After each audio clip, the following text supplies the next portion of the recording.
Rain poured down relentlessly, drenching the empty streets. I sighed, staring at the shimmering puddles reflecting the dim glow of the street lights. Of all nights, why does it have to rain so heavily today? I muttered to myself. After an exhausting shift, all I wanted was to be home, wrapped in the warmth of my blanket. The rain felt different tonight, not just colder, but heavier, as if pressing against my skin. Perhaps it was because I usually watched it from my window, safe and dry. But tonight I had no choice but to walk through it. I pulled my coat tighter around me and quickened my pace. The old clock tower loomed ahead, its cracked face illuminated by lightning that briefly split the sky. The sound of the chime echoed through the silent city.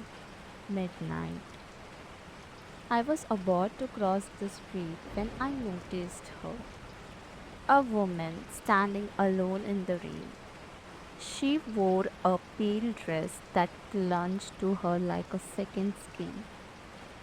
Her long black hair dripping water. She wasn't carrying an umbrella. She wasn't even shivering. She just stood there, staring blankly ahead. A strange chill ran down my spine. Something about her felt wrong. Still, my conscience wouldn't let me walk away. Miss, are you alright? I asked, stepping closer. You will get sick standing in the rain like this. She turned to me slowly, her movements eerily smooth. Her face was breathtaking, yet unsettling, a haunting beauty carved in porcelain. And then she smiled, a sorrowful, distant smile. It's beautiful night, isn't it? She whispered. Her voice sent a shiver through me. It was soft, almost melodic, but laced with an indescribable sadness. You shouldn't be out alone at this hour, I said hesitantly. Do you need help getting home? She tilted her head, droplets of water sliding down her pale skin. Home? I was just going there, but I got lost. I glanced around. The street was familiar, one I had walked countless times. How could someone get lost here? Where do you live? Maybe I can walk you there? She stared at me for a long moment, her eyes deep pools of darkness. Then she smiled again. The diner is just up ahead. I hesitated. There was only one diner nearby, an old, abandoned one that had been closed for years. A sense of unease crept over me, but I swallowed it down. If she needed help, I couldn't just leave her. All right, let's go, I said, forcing a small smile. Together we walked in silence, the rain muffling our footsteps. But with every step, the air grew heavier, and an odd feeling settled in my chest, like something wasn't right. When we reached the diner, my breath caught in my throat. The windows were broken. The sign above the door hung loosely, swaying in the wind. The entire place was lifeless. Yet inside, lights flickered softly, casting a warm glow. The woman stepped forward, placing a delicate hand on the door. She turned to me one last time, her eyes filled with something unreadable. Thank you for walking me home, she murmured, and then she walked inside. The door creaked shut behind her. A wave of dread washed over me. My heart pounded as I reached for my phone, needing something, anything, to ground me in reality. I opened my call log. My fingers trembled. The last call I had made was to the diner that had burned down 10 years ago. I felt my blood turn to ice. Slowly, I looked up. Through the rain streaked window, the woman stood inside, her reflection in the glass. But there was no one there. My breath hissed. The reflection of the woman lingered in the rain streaked glass. Her sorrowful eyes locked onto mine. But inside the diner, there was nothing. No figure, no movement, just the faint flickering of phantom lights. I stumbled back, my pulse hammering in my ears. The rain had numbed my skin, but a deeper chill spread through my bones. This wasn't real. It couldn't be. My mind screamed at me to leave, but my legs refused to move.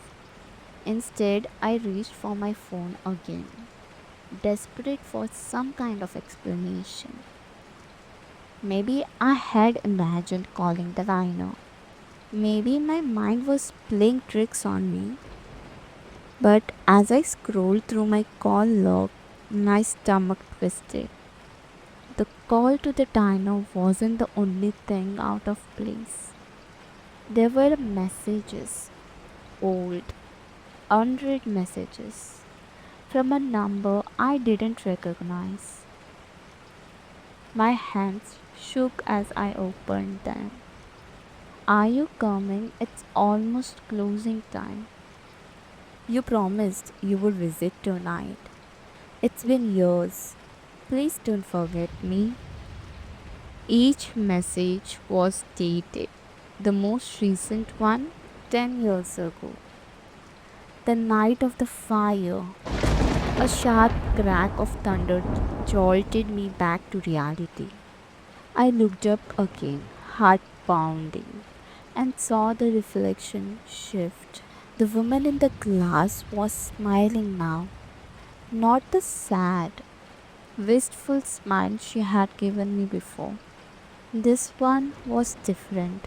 It was expectant, and then she moved. Her reflection stepped away from the glass, not into the diner, but toward me. I spun on my heel and ran. The rain blurred my vision, the city lights wrapping into streaks of gold and red.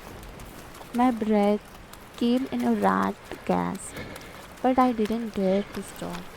I didn't look back. I didn't listen to the whisper of footsteps splashing in the puddles behind me. I only stopped when I reached my apartment, my hands shaking as I fumbled with the keys. Once inside, I slammed the door shut, locking it tight. My drenched clothes clung to me as I collapsed onto the floor, my mind racing. What had I just witnessed? Who was she? And why? Why did she seem like she knew me? My phone burst in my pocket. Dread crawled up my spine as I hesitantly pulled it out. One new message. No number, no name, just three words. You remembered me. The message on my screen sent a shiver through me. I didn't respond. I couldn't. My fingers hovered over the keyboard. But what could I even say? A gust of wind rattled my window. The rain hadn't stopped. If anything, it was coming down harder now, pounding against the glass like impatient fingers. I forced myself to breathe, to think logically. Maybe this was a prank. Maybe my mind was exhausted, twisted by nostalgia and regret. But deep down, I knew the truth. This wasn't over. I set my phone down, swallowing hard. The room felt smaller than before, the shadows stretching unnaturally across the walls. Then, just as I began to gather myself, my phone buzzed again. Another message. Come back. The air in my apartment grew heavier, thick with something unseen. I could almost feel her presence just beyond the walls, just outside the window. I had two choices: ignore it, pretend none of this ever happened, or go back and find out why she was calling me. Every instinct screamed at me to stay put, but something stronger, some strange pull in my chest, urged me to move. Before I realized it, I was back on the streets. The rain soaked through my clothes instantly, but I barely noticed. My feet carried me forward, back toward the diner, back toward her. The neon sign flickered weakly when I arrived, buzzing like a dying insect. The door was slightly ajar, swinging open with a whisper. I stepped inside. The diner was empty. No staff, no customers. Just the faint scent of coffee lingering in the air, untouched by time. Then I saw her. She stood near the counter, facing away from me. Her long, rain damp hair. She turned to face me. For the first time, I saw her clearly. Pale skin, dark eyes, filled with something unreadable. Not anger, not sadness, just expectation. And then a sudden wave of dizziness crashed over me. The diner blurred, the present melting away like ink in water. My vision went dark. When it turned, I wasn't in the empty diner anymore. I was there 10 years ago. The rain was falling just as hard, drumming against the glass. But the diner was alive with laughter and conversation. The warm glow of lights reflecting off wet pavement. I saw her, the same girl, sitting alone in a booth near the window. She was younger, full of life, nervously checking her phone, waiting. Then it dawned on me. She is waiting for me. A younger version of myself was supposed to be on his way. I had promised to meet her, but I never showed up. The clock tickled on. The customers thinned out. The waitress cleaned up, and yet she remained, watching the door, hope still flickering in her eyes. Then the fire started. Sparks, smoke curling from the kitchen, the alarm blaring. Panic erupted as people ran for the exit. But she didn't leave. She was still waiting, still checking her phone, still hoping I would come. Flames consumed the walls. The heat intensified.